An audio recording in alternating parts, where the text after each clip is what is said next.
Bismillahirrahmanirrahim. Assalamualaikum warahmatullahi wabarakatuh. Kali ini saya akan menjelaskan tentang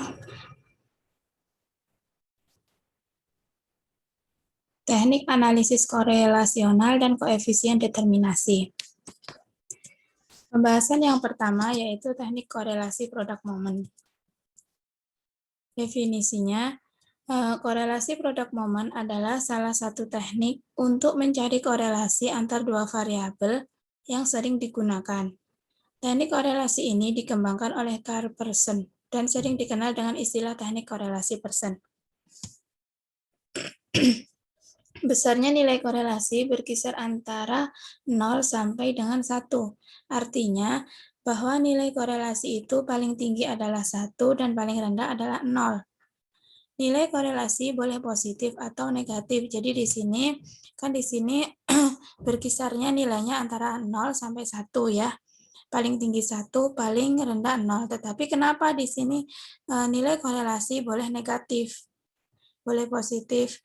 Nah, untuk positif ini artinya jadi korelasinya berjalan dengan searah. Jika misal gini, jadi hubungan antara prestasi belajar dengan motivasi belajar. Jadi jika prestasi belajarnya bagus, maka motivasi belajarnya adalah bagus. Jadi kan searah gitu ya.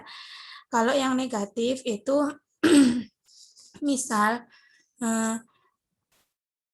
prestasi belajar nilai matematika dengan nilai agama. Biasanya nilai matematikanya kurang bagus, nilai agamanya bagus. Nah, seperti itu.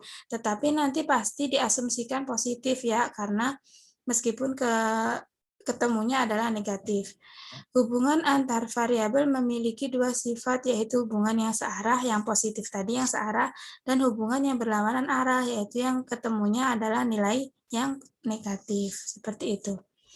Nah, untuk syarat-syaratnya, berarti ini jika datanya berdistribusi normal. Jadi kalau korelasi produk momen ini digunakan jika datanya berdistribusi normal.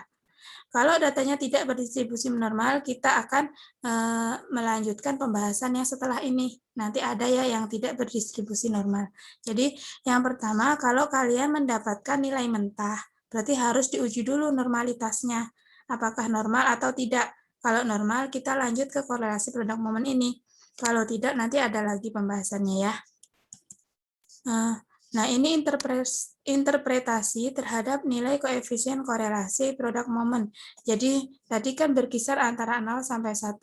Jadi, jika ketemu R hitungnya atau besar R-nya adalah ini ya, 0,00 sampai 0,19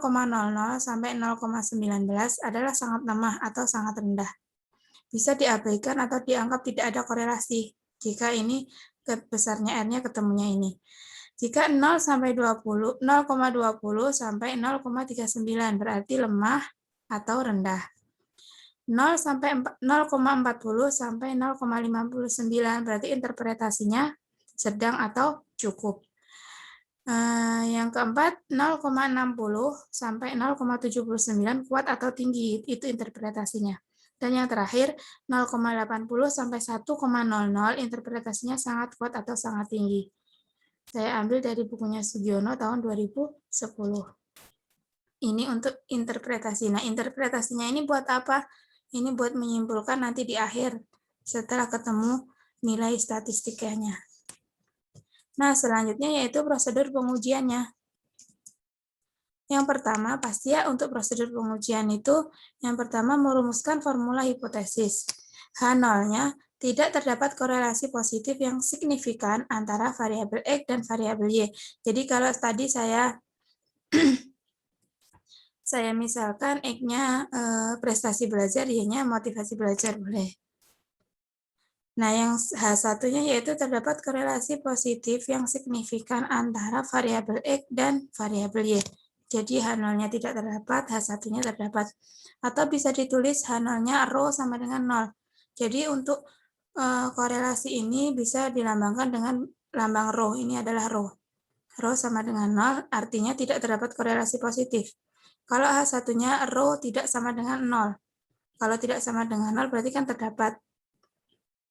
Begitu. Yang kedua, menentukan nilai statistik uji. Jadi harus cari RxY. Tadi kan variabelnya 2 ya, X sama Y. Jadi RxY sama dengan N kali sigma XY dikurangi sigma X kali sigma Y. Berarti kalau sigma itu kan penjumlahan. Jadi kalau ini adalah penjumlahan dari E kali Y. Jadi sudah dikalikan dulu baru dijumlahkan. Dikurangi jumlah dari X, jumlah dari variabel X, dikali jumlah dari variabel Y. Per akar dari N. N-nya tadi data ya, ini banyak data. Kali jumlah X kuadrat. Jadi X kuadrat dulu baru dijumlahkan. Dikurangi jumlah dari X baru dikuadratkan. Beda ya ini sama ini. Kalau ini X-nya dikuadratkan dulu, baru dijumlahkan. Kalau ini adalah jumlah dari X, jumlah dari ini ya, itu dikuadratkan. Nanti akan beda. Nah, dikalikan dengan sama dengan ini ya, tapi variabel Y. Nah, ini keterangannya. REG yaitu koefisien korelasi produk momen, N-nya yaitu banyaknya data, sigma XY yaitu jumlah hasil perkalian antara skor X dan skor Y. Sigma X yaitu jumlah seluruh skor X. Sigma Y jumlah seluruh skor Y. Yang ketiga, yaitu menentukan tingkat signifikansi. Jadi di sini ada R tabel nanti ya. Nah, R tabel yaitu R alfa dikali DK. DK-nya apa? N min K. K-nya yaitu banyak variabel yang dikorelasikan. Kalau N-nya tadi kan banyak data ya. Ini banyak data. Berarti banyak data seandainya datanya ada 20 atau siswanya ada 20, berarti 20 min K. K itu adalah banyak variabel yang dikorelasikan. Nah, seandainya tadi saya mengkorelasikannya kan korelasi antara prestasi belajar dengan motivasi belajar. Berarti kan ada 2 K-nya. Jadi ini adalah DK-nya adalah N-nya tadi 20 dikurangi 2. Nah, seperti itu. Yang nomor 4, menentukan kriteria pengujian hipotesis. H0 ditolak jika R hitung tadi yang nomor 2 ya, ketemu yang nomor 2 tadi, lebih besar atau sama dengan R tabel, yang di sini R tabelnya. H0 diterima jika R hitung kurang dari R tabel. Nah, yang kelima yaitu yang terakhir, memberikan kesimpulan. Jika H0 ditolak, maka terdapat korelasi yang signifikan antara variabel X dan variabel Y. Jika H0 diterima, maka tidak terdapat korelasi yang signifikan antara variabel X dan variabel Y. Nah, kesimpulannya bukan hanya ini, ada lagi kesimpulan yang memakai interpretasi ya.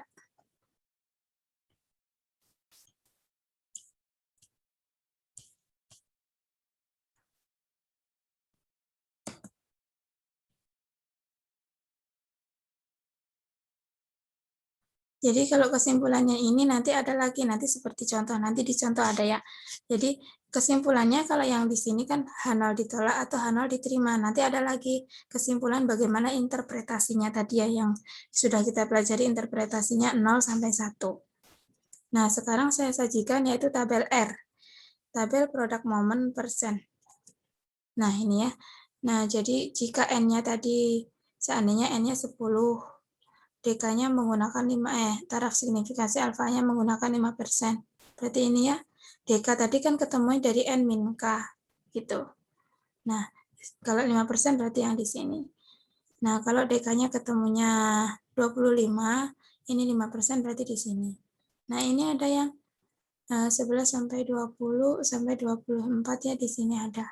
Nah, ini nanti bisa dipelajari ini. Nah, sekarang contoh kasusnya. Dalam suatu penelitian, ingin diketahui apakah secara signifikan terdapat korelasi antara motivasi belajar siswa dengan prestasi belajar. Jadi di sini motivasi belajarnya X, prestasi siswanya yaitu Y. Ditetapkan 8 orang siswa sebagai sampel penelitian, datanya sebagai berikut. Jadi N-nya adalah siswanya adalah 8. X-nya adalah motivasi belajar. Jadi ini motivasi belajar dalam bentuk nilai. Nah ini ya nilainya. Nilainya si A atau si nomor 1, motivasi belajarnya 10, prestasinya adalah 20. Yang nomor 2, siswa nomor 2 yaitu motivasinya 30, prestasinya 30, dan seterusnya sampai siswa ke-8. Nilai motivasi belajarnya 40, prestasi siswanya adalah 50. Nah, kan yang disuruh mencari tadi kan komponen-komponen yang untuk digunakan untuk mencari RXY, yaitu kan X kuadrat, berarti ini dikuadratkan. Nah, ketemu 30 kali 30 berarti 900 ya. Y dikuadratkan, berarti ini semua dikuadratkan, ketemu yang ini. X kali Y, berarti 10 kali 20, 200. 30 kali 30, 900. 70 kali 75, 5250. Nah, semua ini dijumlahkan. Nah, ini adalah sigma dari X, ini 370. Sigma dari Y, 425. Ini adalah sigma X kuadrat, ini kan X kuadrat. Nah, ini sigma X kuadratnya ini. Begitu seterusnya sampai sigma E kali Y. Nah, prosedur pengujiannya yang pertama, merumuskan formula hipotesis, H0-nya tidak terdapat korelasi positif yang signifikan antara motivasi belajar siswa yang X tadi dengan prestasi belajar.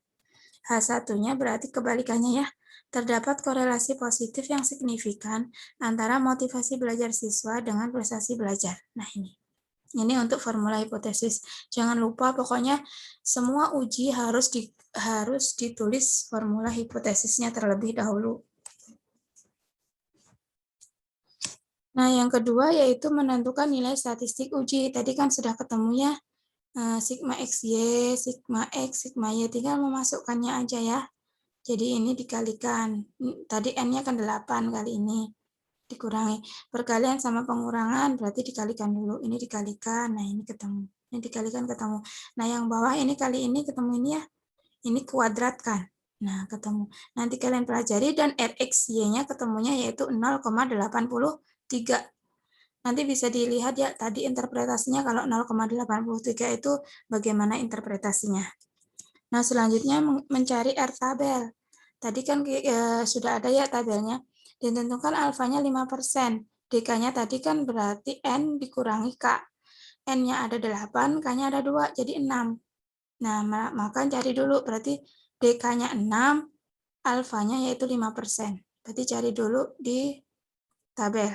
6 ya, 6 di sini. 6, sini 5%. Berarti ketemunya 0,707. 0,707.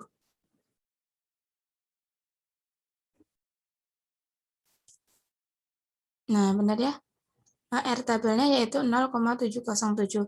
Selanjutnya yaitu disimpulkan atau kesimpulan. Berdasarkan hasil perhitungan di atas, ternyata nilai korelasi R antara variabel X dan Y tidak bertanda negatif. Tidak bertanda negatif, tadi kan nomor 2 tadi ketemunya 0,83 ya. Berarti di antara kedua variabel tersebut terdapat korelasi positif. Nah, kesimpulan selanjutnya, dengan melihat R yaitu 0,83 berkisar antara 0,80 sampai 1,00, berarti bisa dikategorikan ke dalam korelasi positif yang sangat kuat. Nah, ini positif yang sangat kuat ini kan dilihatnya dari tabel interpretasi tadi yang ada di definisi tadi ya. Nah, jika dibandingkan dengan R tabel, maka dilihat bahwa nilai R hitung 0,83 lebih besar dari R tabel, yaitu 0,707. Artinya H0 ditolak. H0 ditolak tadi apa artinya? Artinya dengan alfa 5% terdapat korelasi atau hubungan positif yang signifikan antara motivasi belajar siswa, yaitu variabel X, dengan prestasi belajar siswa, yaitu variabel Y. Jadi menyimpulkannya banyak gini ya, jadi ada 4 poin tadi. Jadi lengkap kesimpulannya, bukan hanya kesimpulan H0 ditolak atau H0 diterima saja. Jadi kalau ketemu R-nya, tadi berarti cari dulu interpretasinya, sangat kuat atau lemah, begitu ya. Nah, selanjutnya yaitu koefisien determinasi. Jika kalian sudah menghitung atau memperoleh bahwa hubungan atau teknik korelasinya begitu ya, kesimpulannya seperti itu, dilanjutkan dengan koefisien determinasi. Koefisien determinasi ini merupakan nilai yang dapat digunakan untuk mengukur seberapa besar pengaruh. Jadi cari pengaruhnya. Pengaruh variabel bebas X, tadi X-nya kan motivasi belajar ya, terhadap variabel tidak bebas atau Y-nya tadi prestasi belajar. Nah, kan tadi sudah ketemu ya, jadi KD ini adalah koefisien determinasi, R-nya adalah nilai korelasi tadi yang ketemu 0,83. Nah, berdasarkan contoh di atas, besarnya pengaruh motivasi belajar siswa X terhadap prestasi belajar atau Y dapat dihitung dengan mencari nilai koefisien determinasi. Nah, koefisien determinasinya yaitu 0,83 kuadrat dikali 100%. Ketemunya 68,9%. Artinya, pengaruh atau kontribusi motivasi belajar siswa terhadap prestasi belajar sebesar 68,9%. Dan sisanya dipengaruhi oleh faktor lain. Jadi, jadi siswa itu belajar yang dipengaruhi dari motivasi itu hanya 68,9%. Lainnya dari mana? Dari yang faktor lain. Bisa jadi faktor apa aja ya, faktor apa aja yang mempengaruhi prestasi belajar siswa tersebut. Mungkin begitu hanya segitu untuk penjelasan dari teknik korelasional dan koefisien determinasi. Sekian, wassalamualaikum warahmatullahi wabarakatuh.